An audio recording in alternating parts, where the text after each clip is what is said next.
Commander Vextherin of the Kaldreth Imperium had seen a lot of things in his 342 cycles of military service. He had witnessed the molecular dissolution of entire planets, watched solar systems collapse into themselves, and once personally executed a rebel leader by throwing him into a star. But never, in all those years, had he encountered anything quite as pathetically amusing as the humans. They call it pain tolerance? Vextherin chittered, his mandibles clicking together in what passed for laughter among his species. The sound echoed through the detention hold of the Imperial cruiser Dominance, a massive vessel that could house 12,000 crew members and carried enough firepower to glass a continent. How delightfully primitive. Standing beside him, Lieutenant Coraval, his second-in-command, adjusted her sensory appendages nervously. She was young for her rank, barely 70 cycles old, and still carried that annoying trait of questioning orders. Commander, the human captive has been subjected to neural agony for 6 standard hours. Perhaps we should. Should what? Vextherin interrupted, his 4 eyes narrowing to slits. Show mercy? Compassion? These humans invaded Kaldreth space, Lieutenant. They destroyed 3 of our mining colonies, killed 17,000 of our people, and for what? Because we happened to be extracting resources from a planet they claimed was in their territory. He turned back to the observation window, gazing down at the human strapped to the interrogation platform below. The specimen was male, muscular by their species standards, with dark skin now slick with sweat. Electrodes covered his body, pumping carefully calibrated doses of synthetic agony directly into his nervous system. Every few seconds, his body would convulse, muscles seizing as the torture program cycled through its routines. The fascinating part, Vextherin continued, his voice dripping with mock academic interest, is that they actually evolved to feel more pain than most sentient species. Their nerve density is absurd. It's like they went out of their way to make suffering more efficient. Coraval said nothing, but her chromatic scales shifted to a pale blue, the Kaldreth equivalent of discomfort. Increase the intensity by 20%. Vextherin ordered into the comm system. Below, the human's screams intensified. They were raw, animalistic sounds that would have made most species' skin crawl. Vextherin found them hilarious. Stop. The word was quiet, almost conversational, but it came from neither Vextherin nor Coraval. Both officers spun toward the source, mandibles flaring in surprise. She stood in the doorway of the observation deck, somehow having bypassed 3 security checkpoints, 2 armed guard posts, and a biometric lock system that should have been impenetrable. She was young, maybe 20, standard years if Vextherin's knowledge of human aging was accurate. Blonde hair pulled back in a simple tail, wearing nothing but what appeared to be standard prisoner clothing, a gray jumpsuit 2 sizes too large. Her eyes were green, the color of Earth's oceans in the files he'd studied. And she was smiling. Not a pleasant smile, not warm or inviting. It was the smile of someone who just heard a particularly funny joke and was waiting for everyone else to catch up to the punchline. Who in the 7 hells are you? Vextherin demanded, reaching for his plasma sidearm. Me? The girl tilted her head, still smiling. I'm nobody important, just another prisoner. Name's Dakota Mills, but you can call me Coda. Most people do right before things get complicated. Security! Coraval shouted into her wrist communicator. Intruder on detention observation deck 3. Oh, they can't hear you, Coda said, taking a step into the room. Her bare feet made no sound on the metal floor. I mean, they could if they weren't all sleeping. Funny thing about your ship's atmospheric controls, they're really centralized. One person with basic engineering knowledge and access to a ventilation shaft can pump tranquilizer gas through half the vessel in about 15 minutes. Vextherin's hand finally closed around his weapon, drawing it in one smooth motion and leveling it at the girl's chest. Stop right there, human. One more step and I will vaporize you where you stand. Coda stopped, but only because she'd reached the observation window. She looked down at the tortured man below, her expression unreadable. "That's Captain Marcus Webb," she said quietly. "Good man, loyal, brave. Saved my life once during the Battle of Proxima Station. He pulled me out of a burning shuttle while we were under fire. Lost 2 fingers doing it, but he never complained. Not once." "Then you should have stayed hidden," Vex Thorin snarled. "Now you'll join him. Guards will be here any moment, gas or no gas. Our emergency protocols are—" "Impressive," Coda finished, finally turning to look at him. That smile was gone now. "Your emergency protocols involve sealing bulkheads, activating backup oxygen supplies for essential personnel, and deploying combat drones from the armory. Which would be scary, except I also disabled the bulkhead controls, rerouted the backup oxygen to waste disposal, and convinced your combat drones that they're all on mandatory maintenance cycle." Vex Thorin felt something he hadn't experienced in decades. It was an uncomfortable sensation, cold and sharp, settling somewhere in his upper thorax. If he'd been human, he might have called it fear. "Impossible," he whispered. "Our systems are military grade, encrypted, multi-layered security. No single prisoner could." "Oh, I'm not just any prisoner, Commander." Coda moved toward him now, slowly, like a predator that had already won and was just enjoying the hunt. "See, I'm from Earth. Specifically, I'm from the Rockies. Montana, to be exact." "Ever hear about Montana?" "I don't care about your primitive geographical divisions," Vex Thorin spat, but his weapon hand was shaking now. "You should," Coda replied, "because Montana winters hit -40 degrees Fahrenheit. That's where the Fahrenheit and Celsius scales meet, by the way. Same temperature, different numbers. Poetic, right? I grew up in that. Learned to hunt elk when I was 7. Killed my first grizzly bear at 13. Empty-handed, after it wandered into our camp.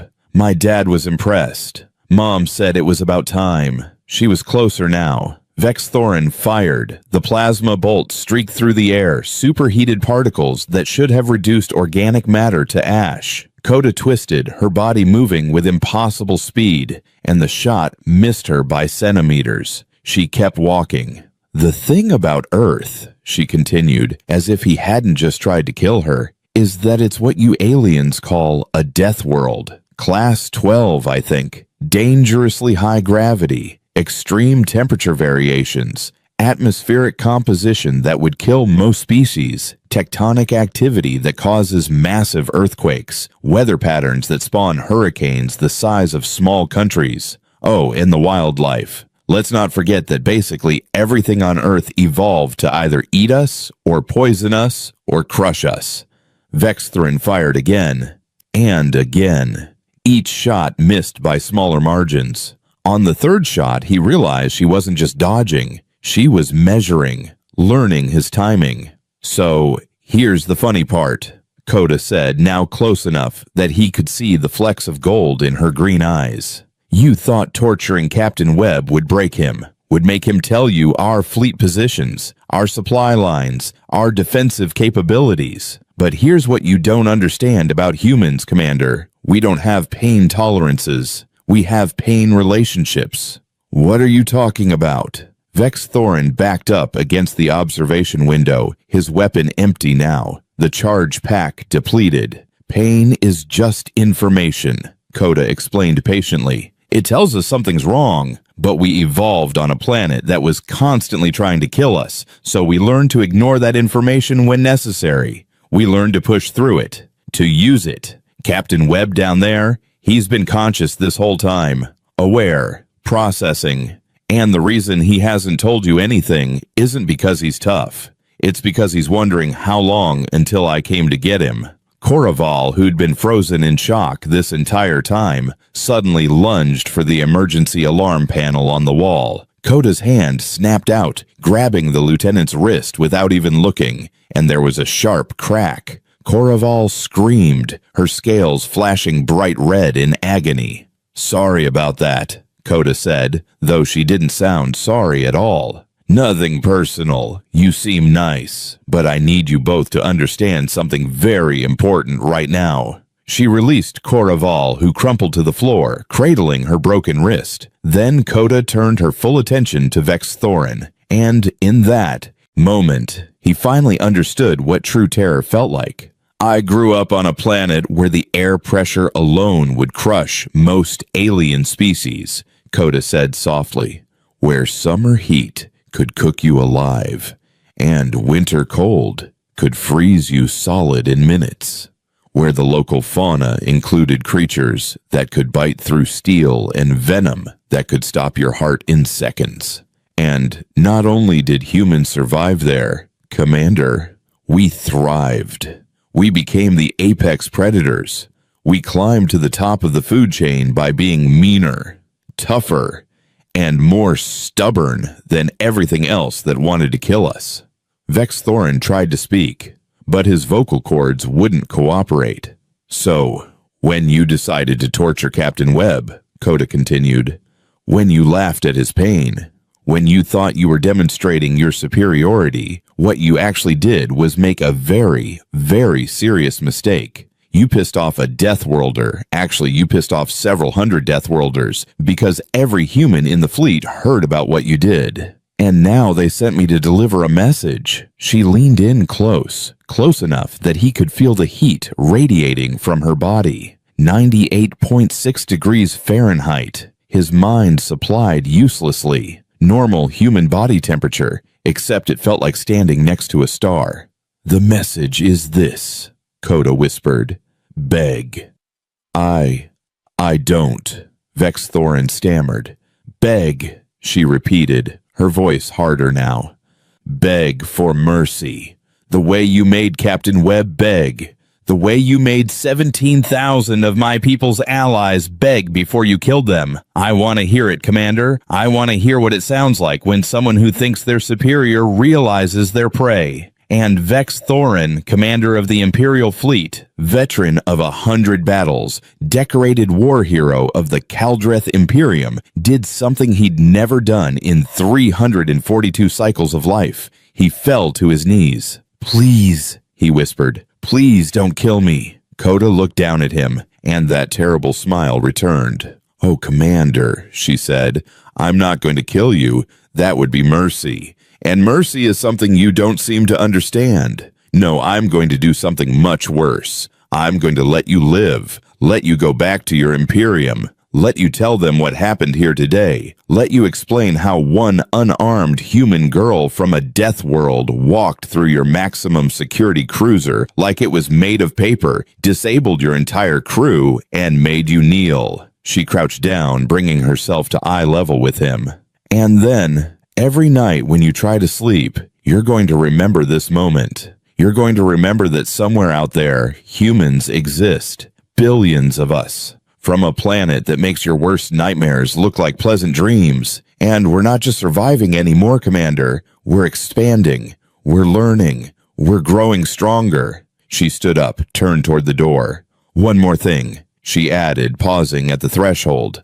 I'm taking Captain Webb with me. And the 47 other humans you've got locked up in detention blocks C through F. We're going to walk right off this ship, take one of your shuttles, and fly away. And you're not going to stop us. Because if you try, Commander, if you even think about trying, I won't be so nice next time. Then she was gone, disappeared into the corridor like a ghost. Vex Thorin stayed on his knees for a long time after that, trembling, while beside him, Coraval whimpered in pain and confusion. Somewhere in the distance, alarms finally began to wail as the tranquilizer gas cleared and crew members started waking up. But Vex Thorin knew it was too late. She was already gone. They were all already gone. And the worst part, the part that would haunt him forever, was that she'd been right. He would remember every single night for the rest of his life. He'd laughed at human pain. And a Death World girl had taught him what real fear felt like. The shuttle bay was chaos incarnate when Coda arrived, dragging Captain Webb behind her. He was conscious now, barely. his legs struggling to remember how walking worked. After 6 hours of neural torture, behind them came the other prisoners, 47 humans in various states of injury and exhaustion, stumbling through corridors that should have been swarming with security forces but were instead filled with unconscious Caldrith bodies.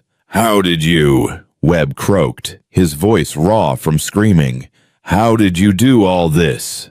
"Later, Captain," Coda replied, her eyes scanning the bay for threats. "Right now, we need to move. My little chemistry experiment with their ventilation system won't last forever. Maybe another 10 minutes before their higher-ups start waking up with very bad headaches and worse attitudes." The shuttle bay was massive, designed to house dozens of assault craft and transport vessels. Coda had studied the schematics during her 3 days of captivity, memorizing every exit, every control panel, every structural weakness. The Caldreth were arrogant, she'd learned. They relied too heavily on technology, on systems and protocols. They never considered that a prisoner might actually study their captors instead of cowering in fear. Big mistake. "That one," she said, pointing to a mid-sized transport near the bay doors. "Thorium-class shuttle. Seats 50, equipped with basic weapons, faster than light capable. We take that, we can make it to the Terran defense perimeter before they scramble interceptors." Lieutenant Marcus Hayes, a wiry man with burn scars covering half his face, limped up beside her. "Coda, even if we get aboard, there's no way they'll let us leave. The bay doors are controlled from the bridge. We'll be trapped like fish in a barrel." Coda's smile returned, that dangerous expression that made even fellow humans nervous. "Who said anything about asking permission?" She pulled a small device from her pocket, no bigger than a coin. It looked like a piece of random metal, the kind of scrap you'd find in any machine shop. But when she pressed her thumb against it, the device began to pulse with a soft blue light. "What is that?" Webb asked, his military training overriding his pain-fogged mind. "You know how the Caldreth love their centralized control systems?" Coda replied, walking toward the shuttle. "Everything runs through the main computer core. Life support, weapons, navigation, communications. It's efficient. I'll give them that. But efficiency creates vulnerability. One exploit in the right place, and the whole system becomes your playground." "You hacked their mainframe," Hayes breathed, understanding dawning. "But how? They kept you in a detention cell. No computer access, no tools, nothing." "Funny story about that," Coda said, helping Webb up the shuttle ramp. The others followed, moving as quickly as their injuries allowed. "Turns out Caldreth detention cells have environmental controls. Temperature, humidity, air pressure, all adjustable, all connected to the main network, and all accessible through a very simple interface panel that they assumed was too complex for a primitive human to understand." She entered the shuttle's cockpit, sliding into the pilot's seat with practiced ease. Her fingers flew across the control panel, and the engines hummed to life. "I spent 2 days mapping their entire network architecture," she continued, strapping herself in. "Finding back doors, creating access points, building my little surprise package. Then I spent 6 hours assembling this beauty from spare parts I pulled out of the cell's air filtration system." Webb collapsed into the co-pilot seat, shaking his head in disbelief. "You're insane. You know that, right?" "I prefer creative," Coda replied. "Everyone buckled? Good, because this next part is going to be bumpy." She activated the device. Throughout the Dominance, every computer system simultaneously received the same instruction, a cascading command that bypassed security protocols and executed with absolute authority. Bay doors opened. Weapon systems powered down. Shield generators cycled into maintenance mode. Navigation locks disengaged. And in the detention observation deck, every screen suddenly displayed the same message in bright yellow text. "Have a nice day. Love, the primitive human." Vex Thuran, who'd finally managed to stand up and was attempting to contact the bridge, stared at the message in horror. "No," he whispered. "No, no, no, no." The shuttle shot out of the bay like a missile. Koda's piloting skills immediately apparent as she threaded the craft through the narrow opening at speeds that would have terrified most pilots. Behind them, the Dominance finally began to wake up, its crew stumbling to their stations, trying to understand what had just happened. "Commander," the voice crackled through Vex Thorin's communicator. "The human prisoners have escaped. They've taken a shuttle and are approaching the perimeter. Should we fire?" Vex Thorin's mind raced. If he gave the order, they'd destroy the shuttle. Problem solved. But then he remembered those green eyes, that terrible smile, the casual way she'd broken Coraval's wrist without even looking. "She said she'd be nice this time." Coraval whimpered from the floor, still cradling her injured wrist. "What happens if we're not nice back?" Vex Thorin made a decision that would haunt his military career forever. "Let them go," he said quietly. "Sir?" The communication officer sounded confused. "Sir, we have weapons lock. We can destroy them easily." "I said let them go," Vex Thorin roared. "Stand down. All ships, stand down." Silence on the comm. Then, hesitantly, "Understood, Commander." Inside the shuttle, Coda watched the Caldreth fleet on her sensors. 3 destroyers, 2 cruisers, and the Dominance itself. All within firing range. All with weapons charged and targeting systems locked. And none of them firing. "They're letting us go," Hayes said, disbelief coloring his voice. "I don't understand. They could vaporize us right now. Why aren't they?" Coda thought about Vex Thorin on his knees, trembling, begging. She thought about the fear in his eyes, the way his mandibles had clicked together in terror instead of laughter. She thought about the message she delivered and how sometimes the most powerful weapon wasn't a gun or a bomb, but an idea. The idea that humans were different, that pain didn't break them the same way it broke other species, that their death world had forged them into something other species couldn't quite comprehend. "Because," Coda said softly, "I taught him a lesson, and some lessons stick better than others." The shuttle crossed into Terran space 40 minutes later, where a patrol group of Earth Defense Fleet vessels immediately surrounded them. Captain Webb, partially recovered now, transmitted identification codes and a brief explanation of their escape. The fleet commander, a grizzled woman named Admiral Rachel Torres, responded with stunned silence, followed by incredulous laughter. "You did what?" Torres demanded over the comm. "Mills, you're telling me you single-handedly infiltrated a Caldreth Imperial cruiser, disabled their entire crew, rescued 48 prisoners, stole a shuttle, and they just let you leave?" "When you say it like that, it sounds crazy," Coda replied, grinning. "But yeah, pretty much. Though to be fair, I had help. Captain Webb and the others were very cooperative." "I was unconscious for most of it," Webb interjected. "She dragged me like a sack of potatoes." Torres's face appeared on the view screen, her expression somewhere between admiration and horror. "Mills, when you get back to base, you're either getting a medal or a psych evaluation. Maybe both. Possibly at the same time." "I'll take the medal," Coda said. "The psych evaluation sounds boring." 3 weeks later, Coda stood in the Grand Hall of the Terran Alliance headquarters on Mars, wearing a dress uniform that felt wrong.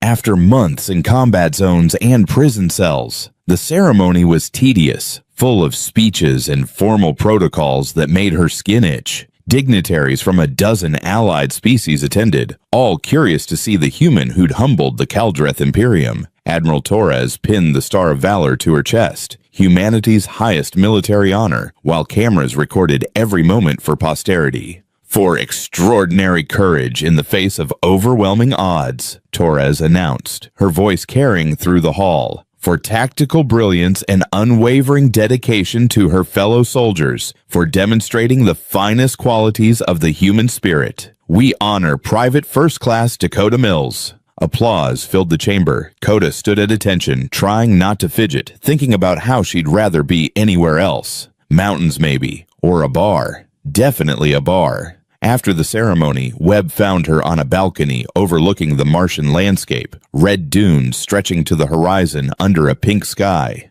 "Not a fan of ceremonies?" he asked, joining her at the railing. "Not really my thing," Coda admitted. "Too much standing, not enough punching." Webb laughed, the sound rusty but genuine. "I never properly thanked you for what you did. I was ready to die in that chair, Coda, ready to take whatever they threw at me rather than betray our people. And then you showed up like some kind of avenging angel and turned the whole situation upside down." "You would have done the same for me," Coda replied simply. "That's what we do. We don't leave people behind." "Still," Webb insisted, "what you did, it wasn't just brave. It was brilliant. How did you even know their systems would be vulnerable like that?" Coda shrugged. "I didn't. Not for sure. But I know people, and I know fear. The Kaldreth built their empire on being the biggest, baddest predators in the galaxy. They're so used to everyone being terrified of them that they forgot to be afraid themselves. They forgot that somewhere out there might be something scarier. And you showed them what that something looks like," Webb said quietly. "I showed them what a pissed-off human looks like," Coda corrected. "Big difference. We're not naturally scarier than them, Captain. We're not stronger or faster or smarter, but we're more stubborn, more adaptable, and we absolutely refuse to quit, even when quitting makes sense." A message chime interrupted their conversation. Webb checked his datapad, his eyebrows rising. "Well," he said slowly, "this is interesting. The Kaldreth Imperium just requested a diplomatic meeting. They want to discuss peace terms." Coda turned to look at him. "Seriously? Seriously? Apparently news of your little adventure spread through their fleet faster than a virus. Morale is down, desertion rates are up, and several ship commanders are questioning whether fighting humans is worth the cost. Commander Vexthorin has been recalled to the homeworld for debriefing. Rumor has it he's not handling it well." "Good," Coda said without sympathy. "Maybe next time he'll think twice before torturing prisoners." "The Alliance leadership wants you involved in the negotiations," Webb continued. "They think having you there sends a message."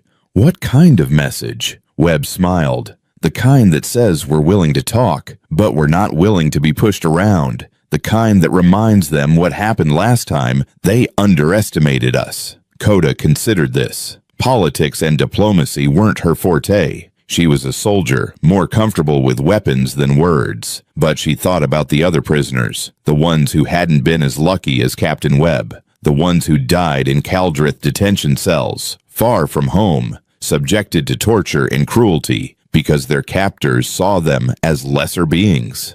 "Okay," she said finally. "I'll do it, but I'm not wearing this stupid dress uniform."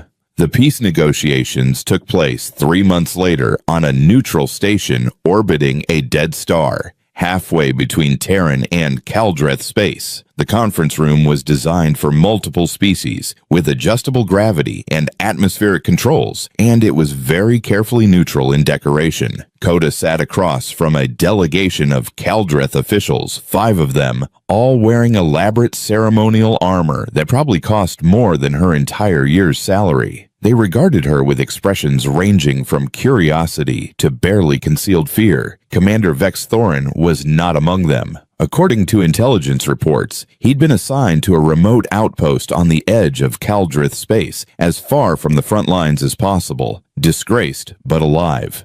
"So," the lead negotiator, a female named Rilthar, began carefully, "we understand you're the one responsible for the incident aboard the Dominance." "Incident," Coda repeated, tasting the word. "That's one way to describe it. I prefer successful rescue operation, but sure, incident works too." Rilthar's scales shifted colors nervously. "Yes, well, that particular event has caused significant discussion within our government. We've come to realize that perhaps our approach to this conflict has been misguided." "You mean the part where you tortured prisoners and laughed about it?" Coda asked bluntly. "Yeah, I'd say that was pretty misguided." The other Kaldreth shifted uncomfortably. Humans had a reputation now, throughout the galaxy. Deathworlders. Crazy. Unpredictable. Dangerous when cornered. The kind of species you didn't mess with unless you were prepared for serious consequences. We wish to propose a ceasefire, Rilthar continued. A formal end to hostilities between our peoples. Territory disputes can be resolved through arbitration. Trade agreements established. Perhaps even an alliance given time. Admiral Torres, sitting beside Coda, leaned forward. And what guarantees do we have that you won't simply use this ceasefire to rebuild your forces and attack us again later? We're willing to accept monitoring stations. Another Caldreth official offered. Terran observers embedded within our fleet. Full transparency regarding military deployments. Whatever is necessary to demonstrate our sincerity. Coda listened to them talk, watched them negotiate, saw the genuine fear underlying their diplomatic language. They weren't offering peace because they wanted to. They were offering it because they had to, because somewhere in the back of their minds, every single Caldreth leader was now thinking the same thing. If one human could do what Dakota Mills did, what could a million humans do? What could a billion? I have one condition, Coda said suddenly, interrupting a discussion about demilitarized zones. Everyone turned to look at her. Every prisoner you're holding, she continued, every single human or human ally currently in Caldreth custody, you release them today, right now. No delays, no negotiations, no excuses. That happens, and we'll talk about peace. That doesn't happen, and you can all go home and start building bunkers, because I promise you, I've got friends who make me look downright reasonable. Rilthar hesitated. That's over 3,000 individuals across multiple detention facilities. I can count, Coda replied coldly. Your answer. The Caldreth delegates conferred among themselves in their clicking, chittering language. Finally, Rilthar turned back to the humans. Agreed, she said. We'll begin immediate release protocols. Within 48 hours, all prisoners will be transferred to Terran custody. 24 hours, Coda countered, and I'm coming with the pickup teams. I want to personally verify that every single person is accounted for and unharmed. Any discrepancies, any injuries that look suspicious. And this whole peace thing is off the table. More nervous scale shifting. More rapid conversation. Then, 24 hours acceptable. Torres smiled, the expression sharp and satisfied. Then I believe we have the foundation for an agreement. The negotiations continued for 6 more hours, hammering out details and protocols, establishing frameworks for lasting peace. When it was finally over, Coda stepped out onto the station's observation deck, staring at the dead star burning cold and silent in the void. Webb joined her there, as he often did these days. Think it'll last? He asked. The peace? Maybe, Coda said. Maybe not. But it'll last longer than it would have if we just kept fighting. They're scared now, really scared. And scared people can either lash out or back down. We gave them a reason to back down. By terrifying them, Webb pointed out. Sometimes fear is the only language bullies understand, Coda replied. The Caldreth spent centuries conquering weaker species, enslaving them, torturing them. Nobody ever stood up to them effectively. Nobody ever made them question whether they were actually the apex predators they thought they were, until humans came along. She turned to face him, and her expression was serious now. I didn't do what I did for glory, Captain. I didn't do it to become some kind of hero or legend. I did it because you were hurting, and I could help, because those 47 other people deserved better. Because someone needed to show the Caldreth that humans don't roll over and die when things get hard. And you certainly showed them that, Webb agreed. The whole galaxy knows now. Earth, the Deathworld, humans, the species too stubborn to know when they're beaten. Private First Class Dakota Mills, the girl who made an Imperial commander beg. Coda grimaced. I hate that they're making such a big deal about it. I just want to go home, back to Montana, back to normal life. I don't think normal is an option anymore, Webb said gently. You're famous now, Coda. People are going to want to hear your story, learn from it. You're a symbol. I'm a soldier, Coda corrected. Nothing more, nothing less. But she knew he was right. The galaxy had changed. Humanity's place in it had changed. And she'd been the catalyst for that change, whether she wanted to be or not. Somewhere far away, on a distant outpost, Commander Vextherin stared at his own alien stars and remembered green eyes and a terrible smile. He remembered the feeling of his knees hitting the deck, the sound of his own voice begging for mercy. He remembered learning that pain wasn't humanity's weakness. It was their teacher, their forge, the crucible that made them strong. And he understood, finally, why the galaxy should be very, very careful about picking fights with Deathworlders. Because humans didn't just survive pain. They befriended it, made it part of themselves, used it to become something more dangerous than any weapon or warship.